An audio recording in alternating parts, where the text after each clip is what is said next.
Beyond the Junkyard.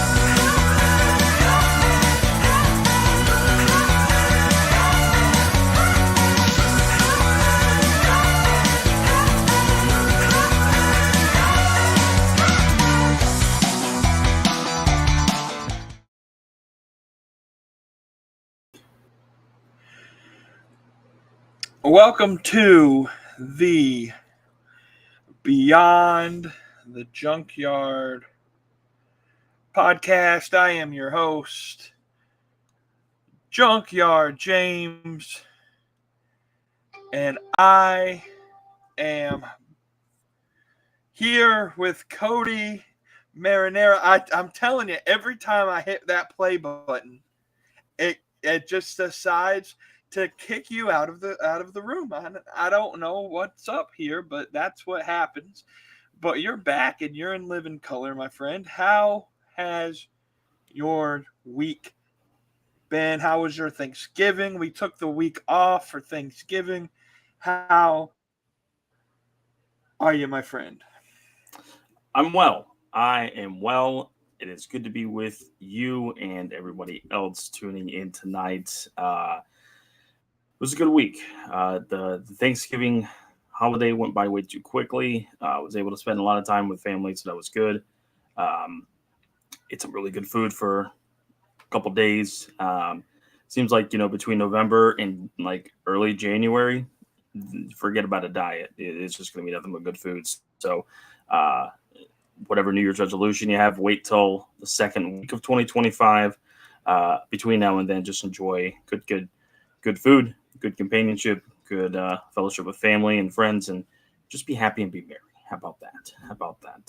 This episode will not be happy and merry.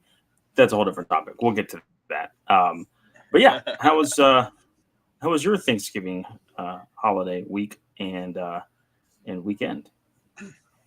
It was good. Thanksgiving was good. Saturday was good. My South Carolina Gamecocks won a football game, became 9-3. Shane Beamer winning as head coach in his first 50 games in South Carolina history. Tuesday, not so great. You can listen to that on my other podcast, though.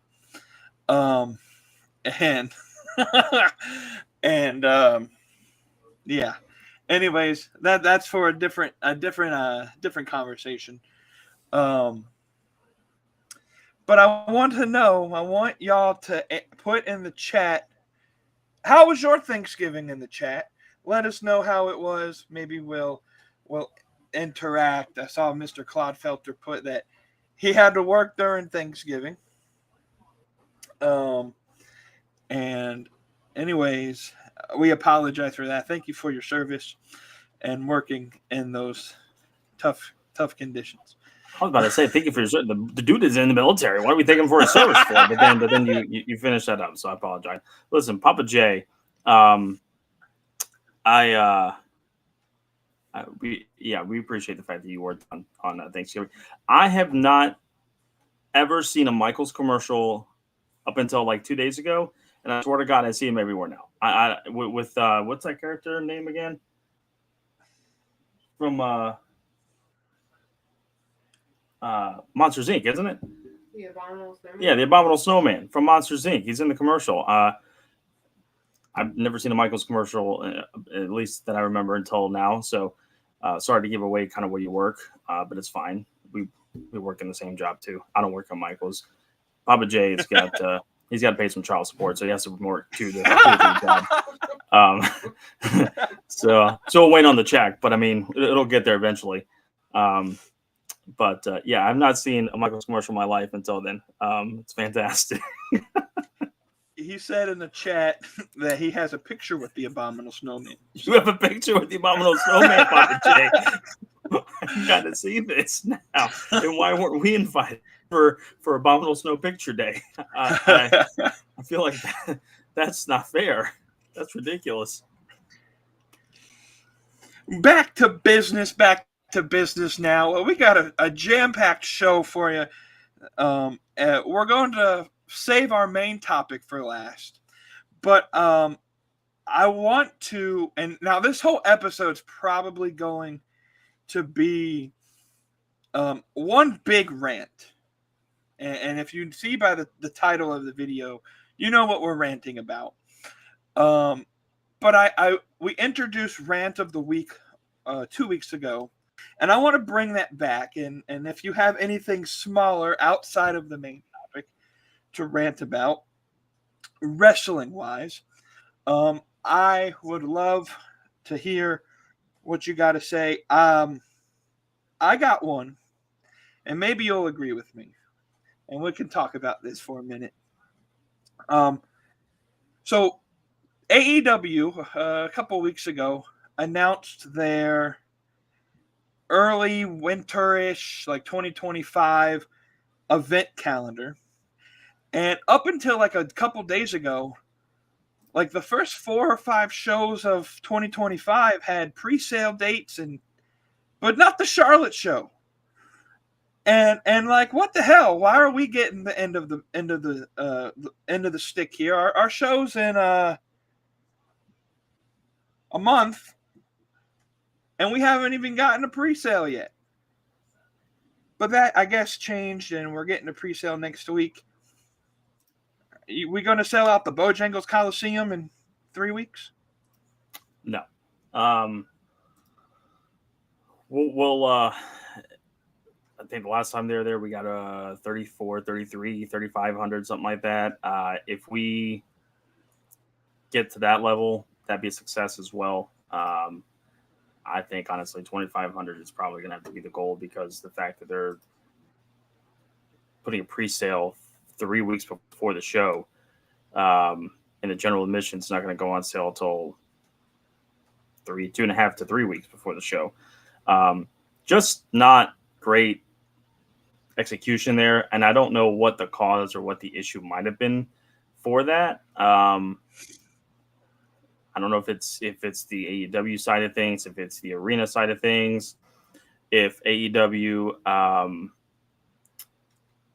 is putting so much stock and interest into the on sale dates for all the upcoming Dynamites with the Final Battle and ROH being in Hammerstein Ballroom, or with the All In Texas on sale dates happening.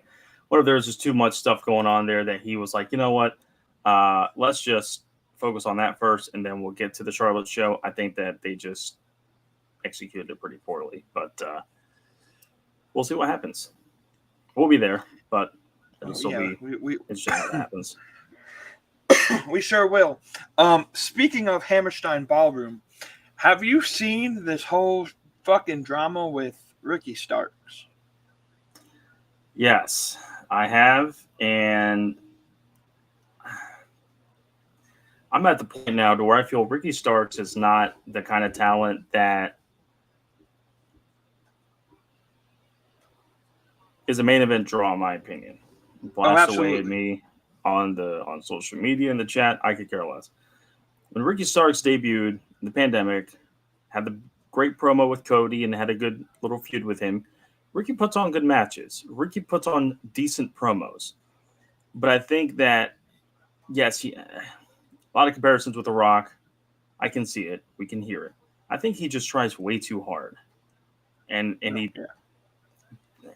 I don't know if he tries to emulate some other forms of different wrestlers in the past to kind of infiltrate that into his character, or he tries to mold his character based off of other. I don't know. It's just, I like Ricky. Like I said, it's a good in-ring talent, but I don't think that he's all that.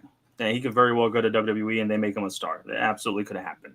But I just think that there has been a lot of stopping and starting with him as far as building him up into either a main card, mid card, tag team, whatever you want to call it. And he's done okay. He's done well. But that whole thing with him and what Effie said, I mean, it's not needed. And it's going to hurt GCW because they're running the Hammerstein Ballroom, same spot as AEW is running Dynamite and Collision and ROH Final Battle in a weekend. It's going to hurt their ticket sales because more people are going to want to see that, and more people have already bought tickets for those than the GCW show. And if anything, that hurt GCW's business for that arena. wasn't needed, and they're going to pay for it.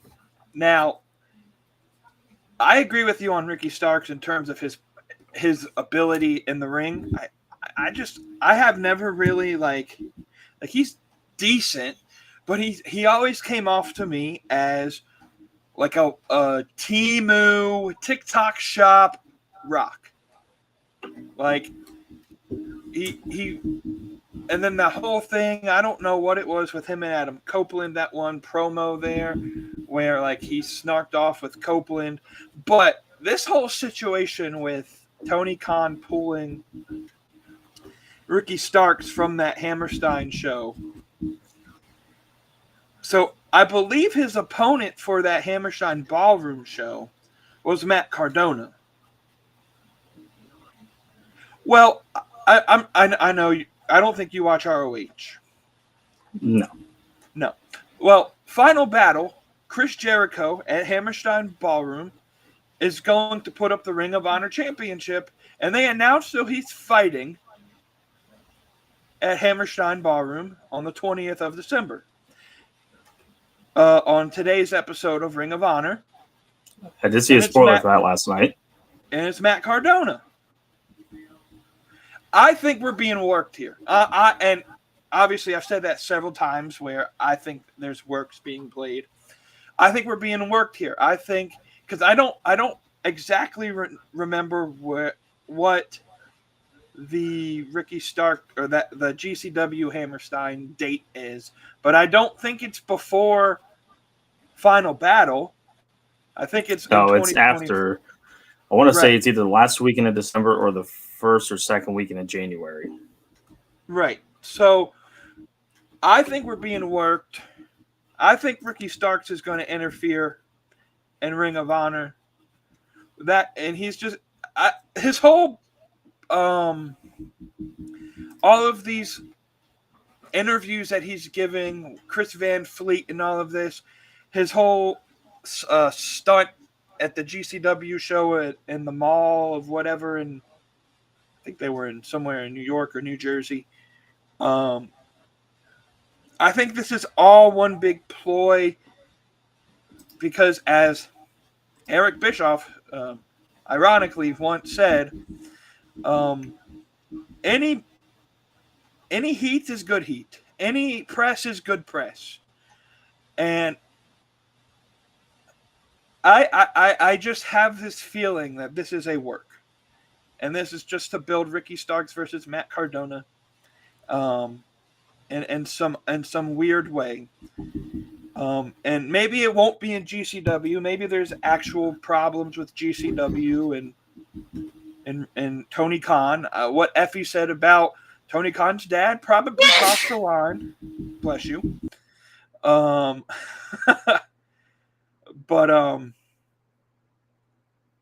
I think we're going to get Matt Cardona versus Ricky Starks, whether it's in Ring of Honor, whether it's in AEW, whether it's in New Japan, whether it's in a street fight somewhere, just like, they pull the Glock 9s out.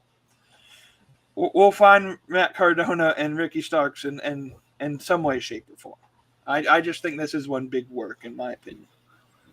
And it very well could be. I think, obviously, we won't know until maybe even the day of the show for GCW and Hammerstein, which is Sunday, January the 19th of 25. So it's almost a month after AEW kind of takes over the ballroom in NYC. So it does give it plenty enough time to kind of build up to anything that could happen and it may happen. So that's more of a TBD, to be determined, to kind of see what happens there. Right. But if it is, kudos to them, because they definitely hooked me with thinking that it was just sour business coming forth to GCW. But if it's not, and there is some sour grapes going on, hopefully they figure that whole thing out and we can just kind of solve it and move on. Absolutely. I didn't do this in the beginning, and I forgot, but links in the description for all of our affiliate partners, WWE Shop, Dubby, StubHub.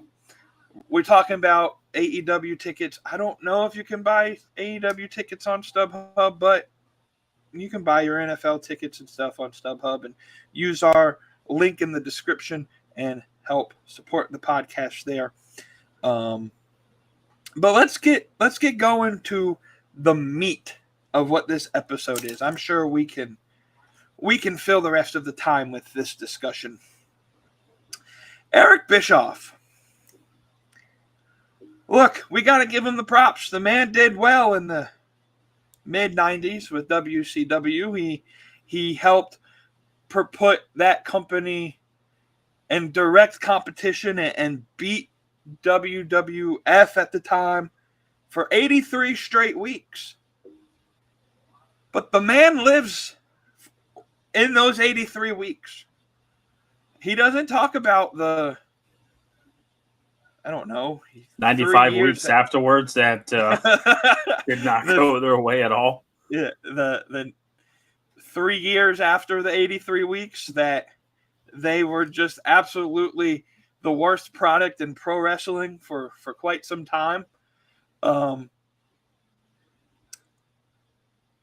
He doesn't talk about his run in TNA where they, that didn't really work out that great. He doesn't talk about his attempt to get back into the WWE and their good graces. And he's had some good moments in WWE, but not a whole lot. He doesn't even talk about the time that Tony Khan let him be on AEW. All this man spends every waking moment of every waking day talking about is how bad AEW is. And I think he's in some way jealous because AEW Rampage, for as poorly rated as that show is, has more episodic episodes than WCW Thunder. And yeah, it's probably going away at the end of the year. I think they actually made that official. The final AEW Rampage is a New Year Smash episode on December 27th. Leading into the Max deal. I think Eric Bischoff is a little jealous that Tony Khan got this big-ass TV deal. I think he's jealous that he wishes he could be in that spot. And now I guess he's just bored of just sitting there talking to Conrad in his little mansion. I guess the Blue Chew money ran out because now he's taking dates with NXT and MLW and yeah, he's live right now on MLW for MLW's One Shot. I think it's like an Eric Bischoff production where he booked all the matches, is basically the manager of the night. Just 2 days after he appeared on NXT, which is interesting. And so I'm going to open the floor for you. You are a WCW guy. And Eric Bischoff put on some really good moments in WCW. So I'm going to open the floor and I'm going to watch the chat while you talk. And we're going to have a conversation about Eric Bischoff. And I don't know how long this is going to take. But I'm going to open the floor. Share your comments. And maybe we'll feature you in the chat. Yes.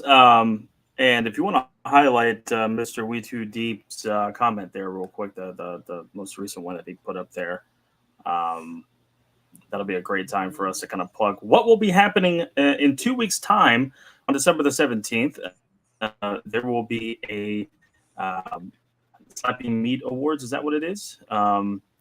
Regardless, We Too Deep. The Slapping Meat Wrestling Podcast is producing their annual end of the year award show.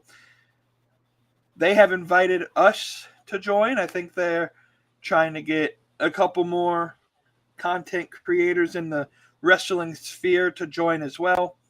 But we're just going to kick the can about the best of 2024 in pro wrestling. And like you said, 2 weeks. Yep, December the 17th. We will be joining them and kind of collabing between our podcast and theirs. So that'll be fun to do that. And then you'll be able to kind of get our our thoughts as how we felt about the 2024 in the wrestling industry.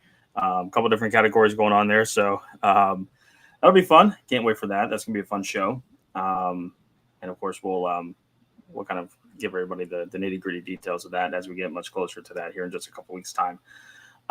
So leading into that, you kind of covered the main points, and we'll definitely get into a little bit more of the knuckle grease, as we like to say, and some aspects of where exactly Mr. Bischoff, where his head is at with this whole wrestling thing. Obviously, the man started out in AWA as an announcer, and then worked his way to Vince McMahon in the WWF in the late 80s, early 90s. To be an on-screen personality, like a broadcaster. And there is video on the Monday Night Wars documentary on Peacock that Bischoff, they videotaped his audition, and Vince McMahon had him interview a broom and was like, give me your best interview for this broom. Tell me why I should buy this broom. And there is video of that audition on that docuseries, which is very funny. Very good docuseries, by the way. Didn't get the job, ended up with WCW, kind of with sour grapes from the whole WWF experience, and he used that to kind of fuel his way to hopefully try to turn WCW around. Took him a couple years, but then he finally did it. 95, he basically had his hand dealt by Ted Turner to ask what we can do to compete with WWE, WWF, and he said, put me in prime time. And they went to head-to-head, Monday Night Wars, the whole thing. And like you said, it's amazing how we give such kudos and credit and such admiration for the 83 straight weeks that Nitro beat Raw in the ratings in the late 90s. But nobody ever talks about from like October of 98 to March of 2001, the consecutive streak that Raw beat the hell out of Nitro. I don't have math. Nobody's ever talked about that part. They haven't given it a number of weeks. It's just a long ass time. It was the 83 weeks and then the domination of WWF that led to killing WCW. That's all it needs to be said. And Bischoff will put that he wished he walked away in 98 because of the powers that be. They were starting to infiltrate what he should do with his own TV show when they didn't know anything about wrestling, and contributes that as being a really big downtime for him personally, but also for what led to WCW to being just garbage for the last 2.5 years that it was in existence for. And so then Eric kind of walked away, came back in 2002, and had a really good run from 2002 to 2005, 2006 with WWE, general manager of Raw. I vividly remember watching a lot of wrestling at that time frame. That kind of refueled my interest back in wrestling, because after WCW died, I really didn't watch wrestling a whole lot up until right before Bischoff came in, about the spring of 2002. And then he came in, I believe, in the summer of 2002, and I really enjoyed Raw and watching it ever since after that, up until about 2010, 2011. But yeah, and then we kind of saw Bischoff go to TNA, and I was excited as hell for that. I thought that was something that was going to help TNA get to the next level. TNA was on this big upward trend for years, from 2005, 6, 7, 8. They had Hogan, they had Bischoff. They brought in a bunch of new talent as well. Some of the older guys, but also some notable stars, Hardy and RVD, things like that.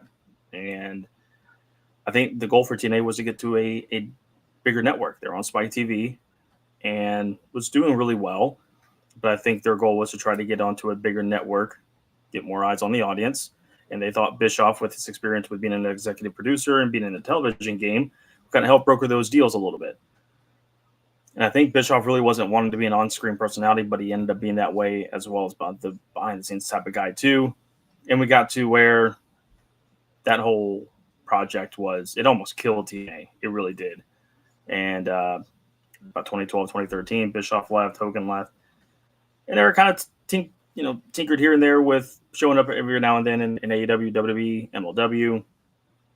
Did the podcast with Conrad Thompson, 83 Weeks. The guy went bankrupt.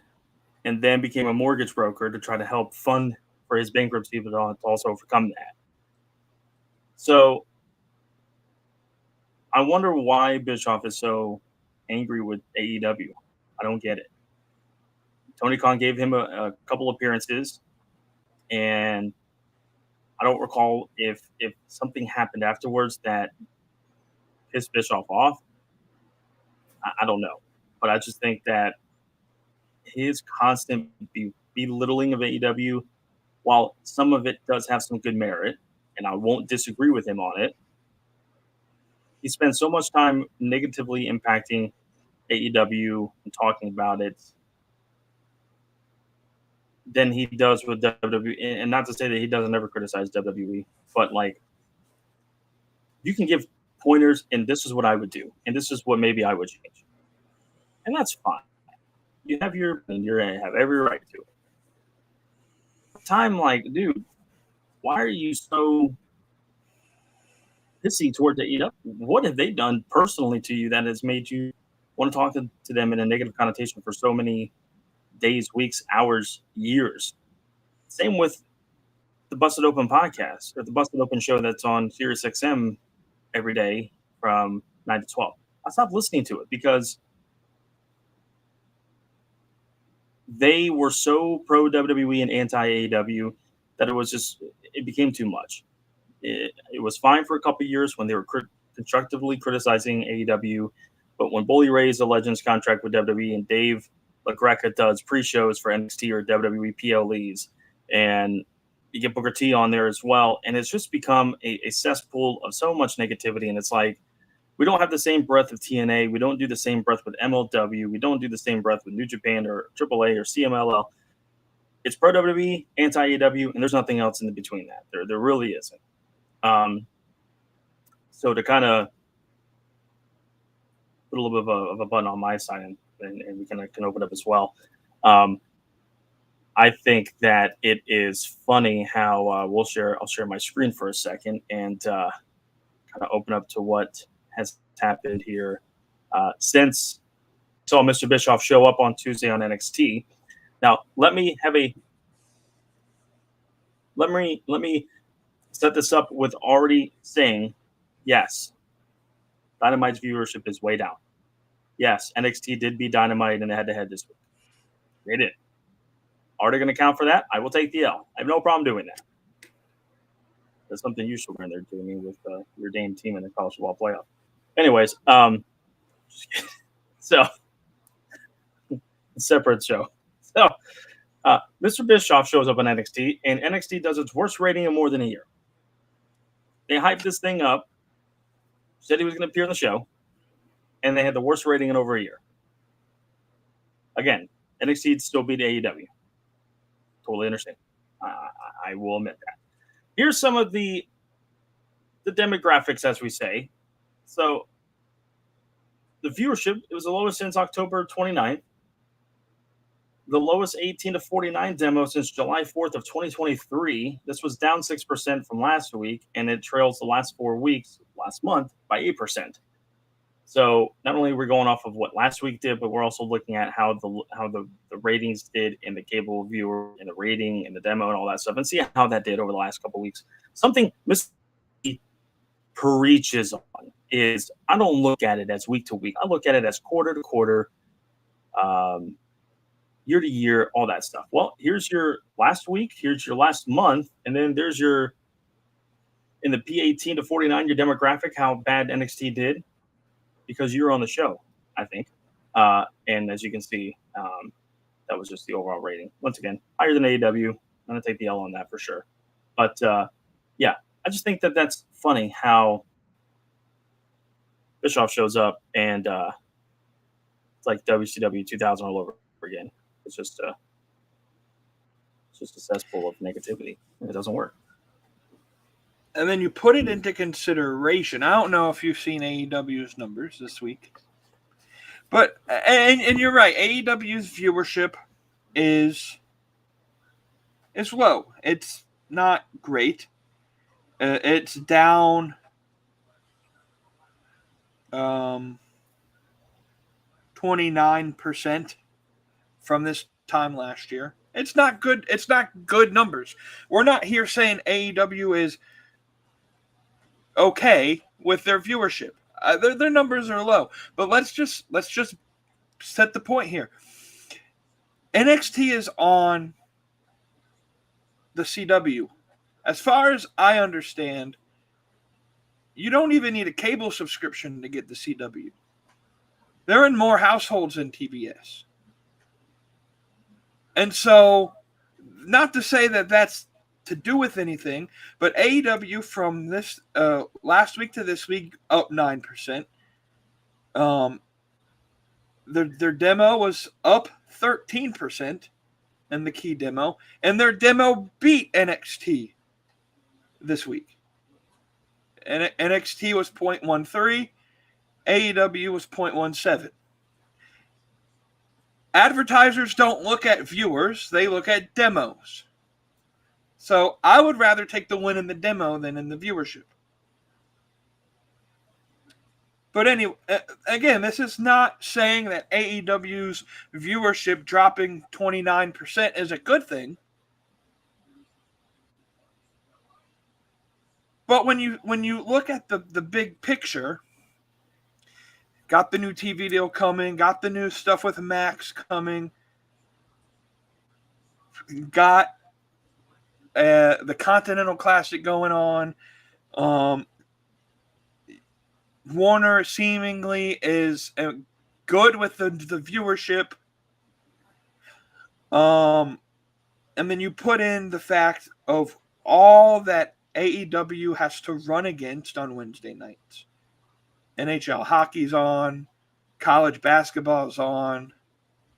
I think they lost to MTV last night, the Challenge. Like, there's some decent stuff on TV on Wednesdays. And not to say that Tuesday doesn't have good shows. Tuesday is CBS's biggest night with their biggest shows. So, yeah, NXT has some competition as well. But this is all Eric Bischoff talks about. Every single day, I get on social media. And I don't even follow Eric Bischoff. But he's on my timeline. And it literally, like, him and CM Punk are commentary are on my timeline.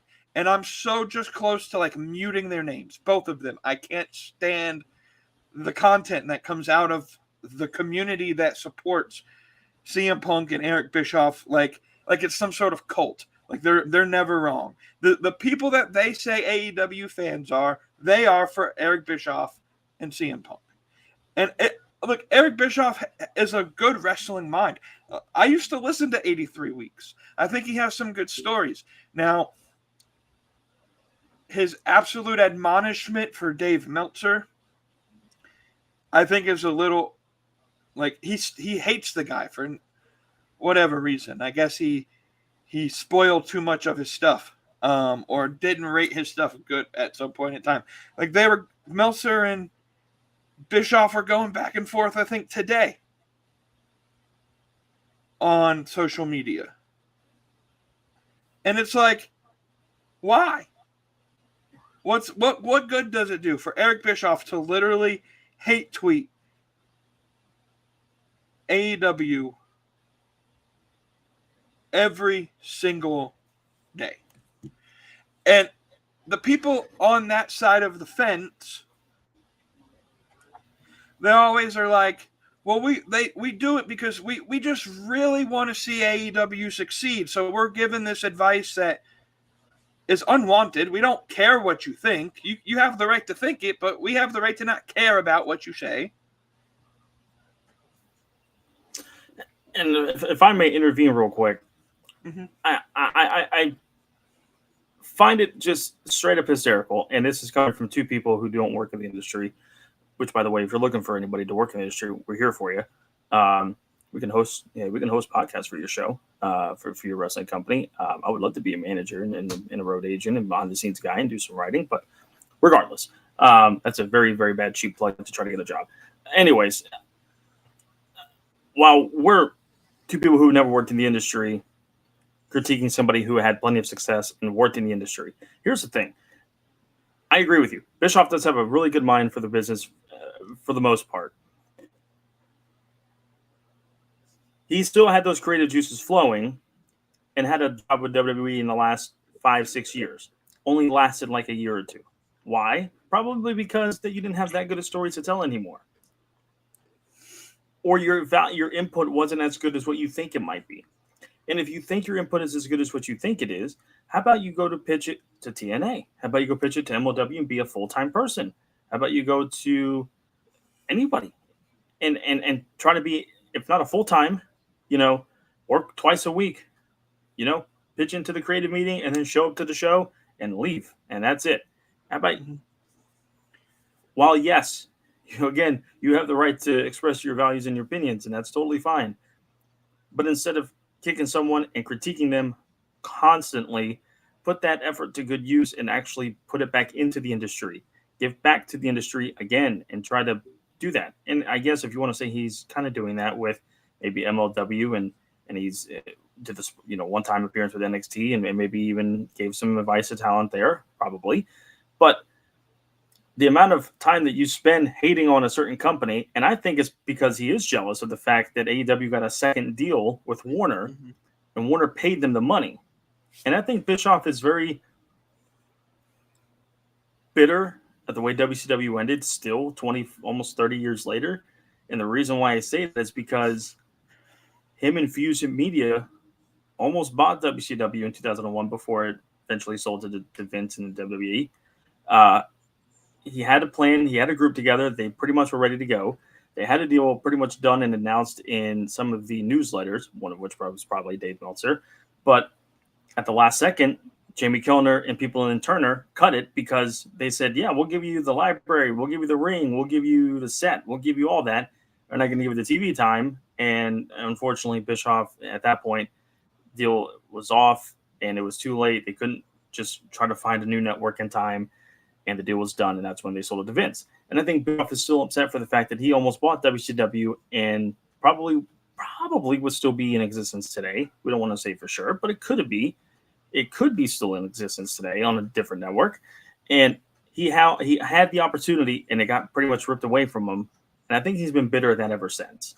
Kind of the same way that Goldberg ended Bret Hart's career, and Bret's been bitter ever since. Those two kind of go hand in hand as far as the bitterness towards other companies, towards other things over the last 20 to 30 years. And they just still have a beef towards for anything, for whatever reason. But I also think there's something else behind it, I think.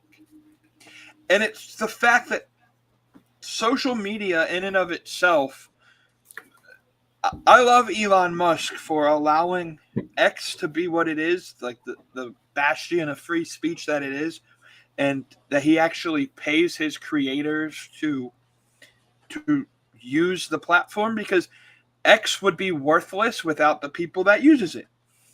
And so you use the platform, you're verified, you interact with verified people, you're going to get some sort of money paid back to you. And so, but that gives the incentive for these people, the JD from NYs and the Jobber Nation and Eric Bischoff and all of these accounts that can get this sort of monetization, to just post these clickbait that posts that are going to get the views, that are going to get people to comment and like and repost and interact with, which helps make them more money. And that's what it is. If they weren't getting money off of the hate, or if they weren't getting attention off the hate, they would stop doing it. And so I think that's the big part, is they just want the attention. All of these people, and there's people on the AEW side that do the same thing and post dumb stuff about WWE just for the clickbait and just to troll the WWE fans. Like it goes both ways, and both are bad for the industry. But it's because of the environment that they're in, to where that kind of content makes them gives them more attention, gets them more likes and follows and interactions. and now in this case puts more money in their pocket. And so I think that's what it's that mixed with the fact that they don't want to see AEW succeed. They just hate AEW. They hate the idea that there's someone that can challenge WWE again. Because and I think in Bischoff's case, it's his 83-week reign is the last part of his legacy that he has left.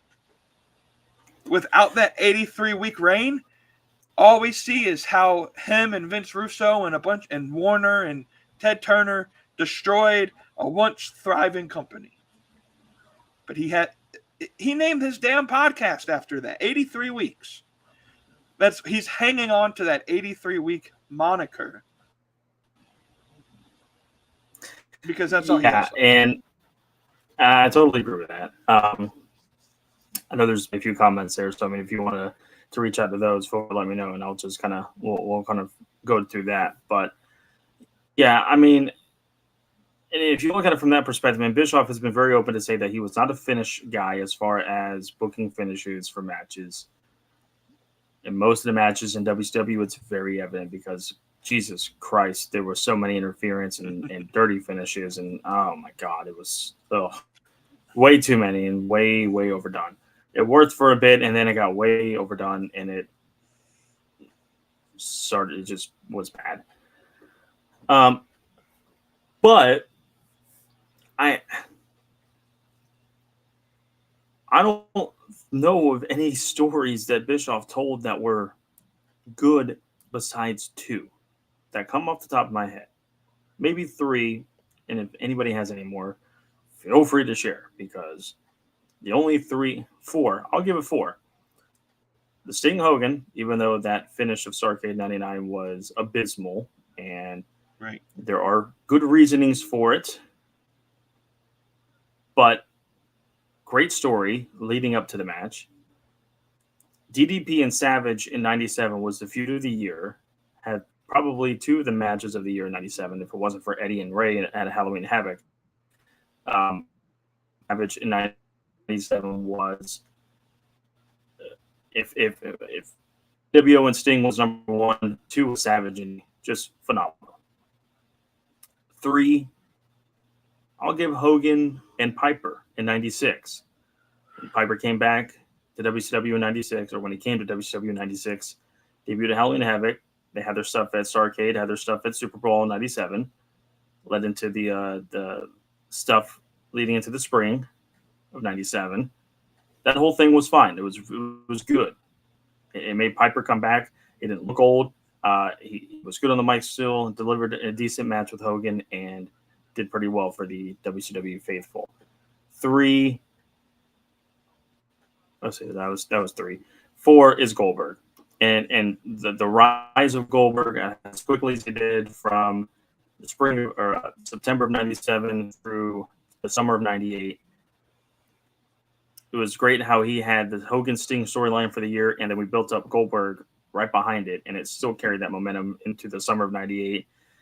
And then it started tailing off after he lost at Starrcade 98. But Bischoff was sent home in the fall of 98, so I won't even blame him for that. But besides that, one really other very, very good stories. It was the great cruiserweight matches of stuff we hadn't seen before, and then your main event stuff, and then everything else in the middle was just so blah. It was right. This works for this week. Maybe that'll lead for our monthly pay-per-view. Okay, what are we going to do with the TV title? Throw this against the wall, see if it works. What about the tag titles? Well, we'll do this, see what throws up against the wall, what sticks. How else can we fill out a pay-per-view card? Just throw a couple random matches card and let's make it work. Dream matches? No, it's just... I think people would love to watch Van Hammer versus Wrath on pay-per-view. That sounds like a good idea. Two big men. They can work great. Not really, but anyways, yeah, I'll digress. Yeah, got a couple comments here. Let's pull them up. We Too Deep says, what's crazy is how you used to love this dude, and now he said some mean things about Khan. He's an evil, bad guy. And we've already said that we used to listen to his stuff and I he's a still good even listen mind. to 83 weeks every now and then. I do. Right. I think like he's an important piece in WCW. Like he has a legacy, but it's kind of like he had a good run, but sandwiched in between a bunch of nothing. Like his stuff before the NWO with all the other companies he was working with, he he he wasn't really the guy before then. And then his stuff after he WCW gets bought out wasn't great. Like Eric Bischoff, to me, is more known for that NWO, that 83 week stuff than anything he's ever done in WWE. And so are we just supposed to applaud the guy for having a good year and a half worth of TV? Sure. He had a good run. But Tony Khan has had a good run of stories. And what, just because they can't beat WWE in the ratings, that they're just subpar to anything Eric Bischoff has done? I don't know. No, I agree with that. I appreciate it because WCW is very fond to my fandom. I appreciate Eric for what he did to help turn around WCW. Right. The only thing I would say is that Bischoff never put his own money into WCW. It was, hey, Ted Turner owns the company. He gives me my paychecks, which is great, but I'm playing with house money, and let's see if this works. If it doesn't work, then let's try something else. And then he came up with a lot of good ideas and innovations to help steer WCW in the right direction and became the number one leading wrestling promotion in the world for 2.5 years. And stuff happened. It went downhill. He tried to make it work in 2000, still went downhill, ended the company, and then went to WWE. And like I said, he reinvigorated my fandom of wrestling again when he was the GM of Raw. I loved the 2002 to 2007 WWE with the Ruthless Aggression era. I thought it was very compelling television with him and Austin as co-GMs. And then whenever Bischoff kind of had his end with Jericho at SummerSlam 05, and Jericho lost, he got fired and left for 2 years. And then Bischoff got fired on TV and had like a trial of Eric Bischoff. That was great television, in my opinion, and led with him being thrown into a garbage truck. Something I wouldn't do. And that's kudos to him for going out with a bang like that. And while Bischoff wasn't running Raw or WWE, he was an on-screen personality. And I think because there was no pressure of having to do the day-to-day stuff, it was, hey, Eric, here's what we're going to do. Go with it. And he did great with it. And that's when I said I enjoyed his run with that because it brought my fandom back. And then I was excited to see him in TNA. Thought he would help them become a bigger company and better and be showcased more. And did not work. And it didn't kill TNA, but it got close because whatever they were doing in 09 and 10 was not good. 11 and 12 with the Aces and 8 stuff was great into 13. And then right after Bischoff kind of stopped with that and left, they kind of left that company along with Dixie Carter in much worse shape. And thankfully it's still around. But yeah, some of the stuff, though, it's just too much negativity. Absolutely. So I want to end this episode. You mentioned earlier about we don't know exactly why AEW and Eric Bischoff are just at complete odds with each other. But Eric Bischoff actually on an episode of 83 Weeks kind of says why he disagrees and why he's kind of turned on AEW. I'm going to read the excerpt here. On an episode of 83 Weeks, I don't know which episode, the article I found doesn't say what episode it was for. This is Just give you a date on the article. It was about a year ago. Hold on. It would be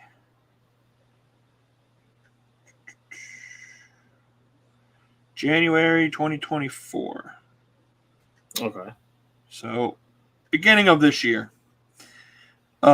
He says, I stayed supportive until I think it was around November 2 years ago. A little over 2 years ago. Tony came out and made that completely ignorant, in the literal sense of the word, comment about Ted Turner. Paraphrasing, he said, if Ted Turner knew 1% of professional wrestling as I do, maybe WCW would still be around. Completely ignorant. Tony doesn't have a fucking clue what went on in WCW and why it's not around. The only thing he knows is what Dave Meltzer told him. That's it. He wasn't there. He has no idea. And it was disrespectful. It was ignorant and disrespectful simultaneously, as Tony Khan's trying to desperately hang on to his television time on Turner Network Television and Turner Broadcasting System, disrespecting the man that made that opportunity even an option. So that's what it was. He disrespected his boss. And he has to, I guess, be the guy to stick up for good old Ted Turner. I get it. I don't know why him and Bischoff couldn't have had a one-on-one conversation. I don't know if maybe Eazy-E, Eric tried to reach out to Tony and Tony said no, or if Tony tried to reach out to Eric and Eric said no, or if they just have not tried to reach out. I don't know. Obviously, you would like to have the entire context of why why Tony said those things and what brought it up and what the question was. And I don't love Meltzer either. That I can agree with Eric, as I'm not a big Meltzer fan in the world. I think he does get a lot of stuff wrong. He speculates a little too much. But it's funny how Tony Khan made that comment and he's still on Turks, got an extension to stay on the Turner Networks, has a streaming deal with said Turner Network, and that was 2+ years ago, and AEW still in business, Tony Khan's still the owner, and they've signed extensions to be on that same network for the next few years as well. Mm-hmm. Pretty funny how that works. Right. I'm curious to see, because I don't know how the streaming numbers will be able to be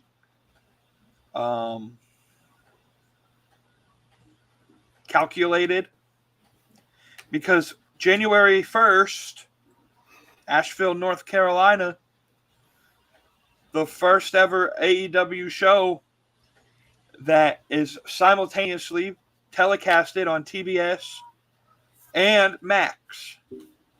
So are we going, like, if AEW pops off a 200,000 number on TV, I don't know if we're going to be able to get the live data on Max to see how many people were watching on Max. I guess that'll be something to watch for.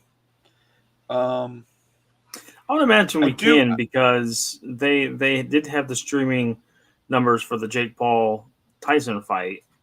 So I would assume we would be able to get some sort of numbers relating to that, I would think. Unless Max or Turner doesn't give those numbers away.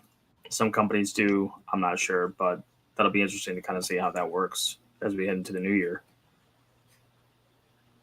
Absolutely. I do think it's going to be an interesting turn of events. They've been doing a lot better, I think, advertising AEW on the show, pushing this Max stuff, pushing where they're going in the future. Advertising matches a week or two in advance. That's been helpful, I think. And so I don't know. I still feel like AEW is in a position to where they can still turn the ship around. Like Bischoff and some of these people think like they're just dead in the water, floating, waiting for the ship to go completely under. I still feel like there's a chance that like the ship is still going. They can still turn around and find the right path. Like it's really difficult in today's era, and I wonder how difficult it would have been if social media had been around in WCW. And we like, could you imagine the social media marks going off on David Arquette winning the WCW World Title? Man, that would have been epic to watch or see. Could you? Yeah, when Hogan turned and it was the third man, they would have been eaten alive. God, man, that would be, it would have exploded. It probably would have when that happened. Or the finger poke of doom between Nash and Hogan, oddly enough, on January 4th, 99. Hopefully we don't get the finger poke of doom on January 4th, 2025 at Bojangles Coliseum in Charlotte. But yeah, man, that's like we have WWE fans complaining about the double turn on Big E on Monday, like that they turned the New Day heel. Like imagine Hogan. Like I don't know. Like they would have broken the platform. By the way, AEW Dynamite was trending #1 almost the entire night on Wednesday night. So ratings and all of that is good. Interactions on social media are, I think, a bigger picture of how the product is doing. But that's where we'll leave this episode. Next week, we will be back. And then the week after that, we already announced it, the 17th, that's a Tuesday, we'll be on the Slap and Meat Wrestling podcast doing their end of the year prediction show. That Thursday's the 19th. And that's your birthday, my friend. So I'm going to leave it up to you on if we do a show. We're going to have a content on Tuesday, and we'll direct y'all to that. But we might take another week off there and let you have a good long birthday weekend. I actually have that weekend off of work, so I'll have a good long birthday weekend for you as well. But yeah, we'll let y'all know, updated on that. Unless you have anything else to say, that's all I got. No, that's pretty much it for me. We'll kind of play it by ear when it comes to that. I hard to believe that we're in December, and I have that thing called a birthday coming up in 2 weeks.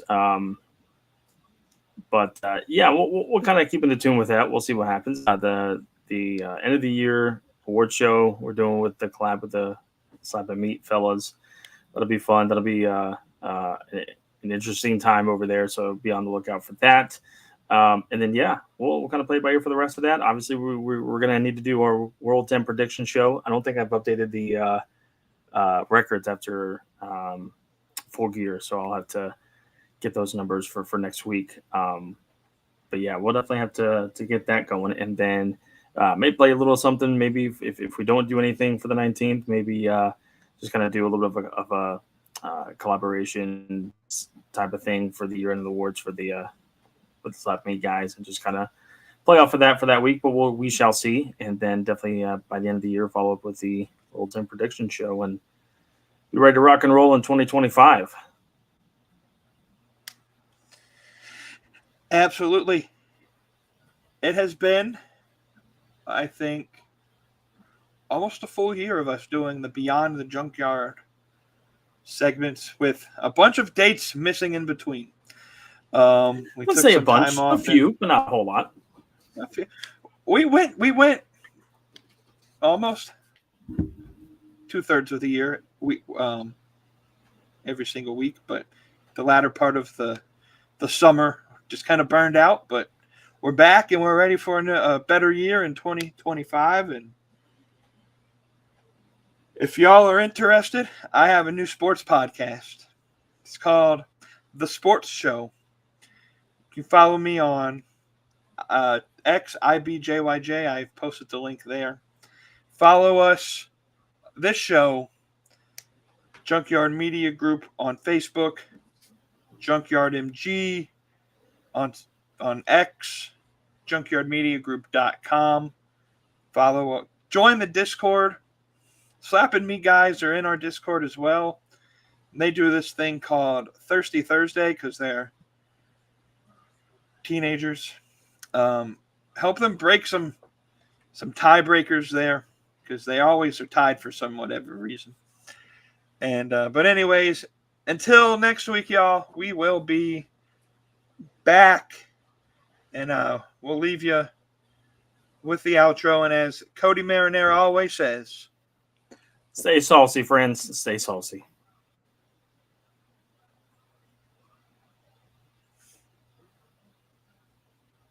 Girl with an ass like Anna J.